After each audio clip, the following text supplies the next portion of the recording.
நான் என்னுடைய உச்சத்தை விட்டுவிட்டு நான் அவ்வளவு வருமானத்தை விட்டுவிட்டு வானுவ வீட்டு வாசல எவன்டா நின்னா உன் வாட்ச்மேன் கூட நிக்கலையடா. இந்த கட்சி விட்டா அந்த கட்சி, இந்த கட்சி விட்டா அந்த கட்சி, இன்னும் ஒரு 6 நூற்றாண்டுகளை கடந்துச்சு இந்த நிலம், அந்த மண்.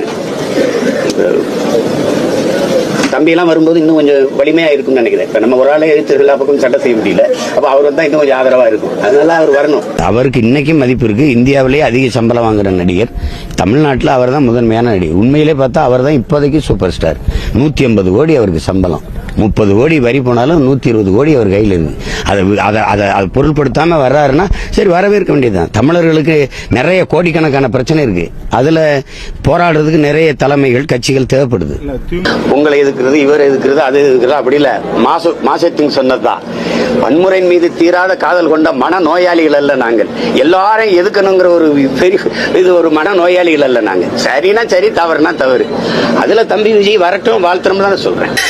என்னுடைய அன்பு சகோதரன் அஜித்தும் ஐயா ரஜினிகாந்த் அவரும் தங்களுடைய புகழை வியாபாரம் செய்ய விரும்பவில்லை. யாரோ வர்றாங்க, வரட்டுமே, அவரு விஜய் வரட்டுமே. ரஜினிகாந்த் ஆதரிக்கிறீங்களா?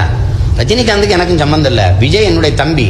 அவர் யாரையாரோ வந்து கட்சி ஆரம்பிக்கிறாங்க, அவர் வந்து கட்சி ஆரம்பிச்சா வரவேற்பேன்.